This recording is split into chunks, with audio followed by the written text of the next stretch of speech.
combattante, résistant, résistance. Awa, tozope sa programme, il y a mois de septembre. Na kati ya mois de septembre, le 17 septembre, toza na grande manifestation na kati ya Belgique. Manifestation ana ebengisi peuple nyonso oyo aza na kati ya Europe. Tobengisi bamboka nyonso, Allemagne, Hollande, France, États-Unis, Canada, Suisse, Finlande, Irlande. Tobengisi bino nyonso boza na kati ya sika oyo parce que tozotelemela article 64. Ok, tu as dit que mandat ya Hippolyte Kanambe esili na mboka na biso. Après le 17 septembre, il y a manifestation. Tozali lisusu na manifestation ba sitting ya minene. Oyo ezali pona biso nyonso kobima na bamboka nyonso tu tozala na liboso ya ba ambassade. Na ba ambassade ezali le 19 septembre.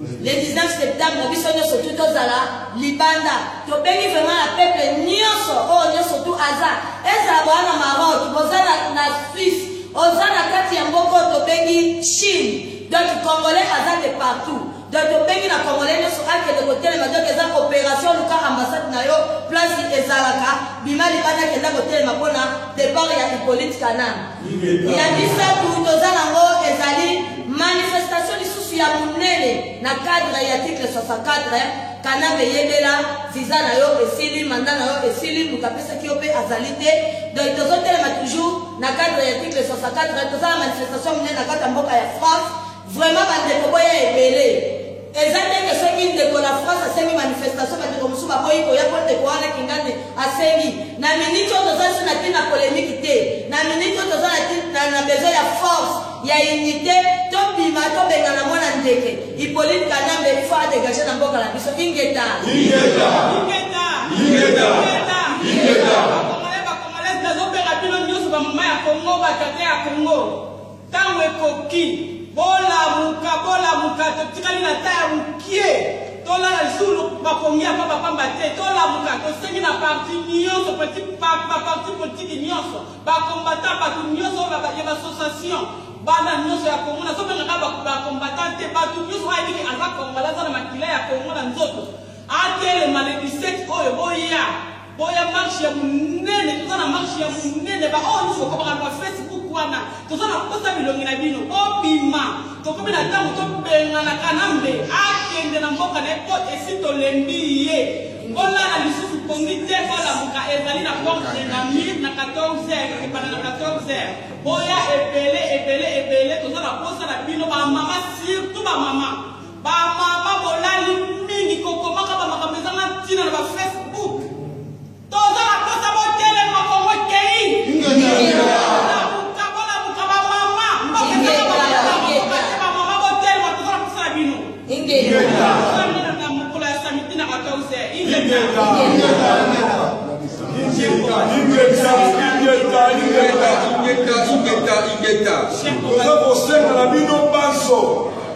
Le 17 septembre 2016, on a Bruxelles, la porte de Namur, et ça va combattant, et ça va politicien, et ça va Baïmboka Congo Basso.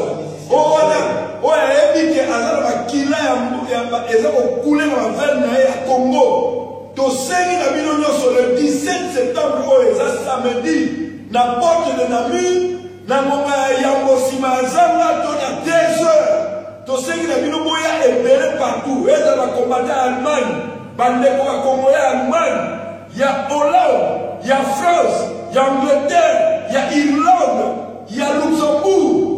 Il y a Espagne, il y a Afrique du Sud, partout ici comme vous allez, tout le à Bruxelles, ils allaient marche internationale pour la consenga politique pour la belle et l'on système qui est Hippolyte Kanambe est dégagé. À part Rwanda, tout ça consenga les sous Bandeko, le 19 septembre 2016, pour que les alliés Mokolo au scrutin présidentiel selon article 73 tout 73 de la Constitution de la loi Rukutana Zoloba. Kasi, le 19 voilà, ils sont tout, partout Congolais alliés, ils sont dans le Japon, ils sont dans la Kiribati, ils sont dans l'Australie, ils sont dans la Chine, ils sont dans Bisika Basso, Japon, États-Unis, Canada.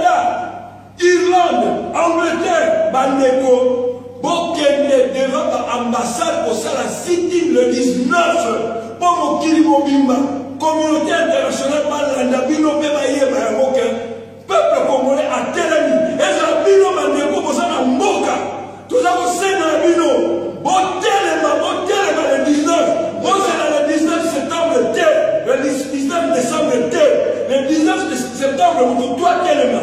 En outre, le 24 septembre à Paris, bandeko boya ebele meka boya na Bruxelles le 17 septembre 2016. Boya ebele le 24 septembre 2016 na Paris, boya ebele partout. Ingeta. Chers compatriotes congolais, le 19 septembre arrive très prochainement. La coalition fait un appel à tous les Congolais, à tous les compatriotes, à toutes les femmes, à tous les hommes et à tous les enfants congolais de venir ce jour-là devant, se poster devant les ambassades. Car il est important de marquer le coup, de signifier au monde entier que les Congolais disent « Kabila, ton temps est arrivé, tu peux partir ». Car nous ne voulons plus de cette dictature sanguinaire en République démocratique du Congo. Nous ne voulons plus de criminels à la tête du Congo. La coalition fait appel à tous ses fils pour défendre ses valeurs, pour défendre l'article 64 et 63 et dire à tout Congolais que nous avons ce pouvoir, que nous avons cette force de mettre dehors de notre pays celui qui nous fait voir la misère, celui qui massacre notre peuple, celui qui viole nos femmes. Je vous annonce également que le 17 septembre, avant cette date, il y aura une grande marche internationale ici à Bruxelles, port de Namur, à partir de 14h. Nous devons tous être là. Nous devons être là pourquoi? Parce qu'il en va de la vie de nos enfants et de nos petits-enfants. Tout simplement parce que l'avenir de ces petits-enfants-là ne pourra pas voir le jour si aujourd'hui nous ne chassons pas l'occupation, si aujourd'hui nous ne mettons pas hors d'état de nuire le système de la Kabylie.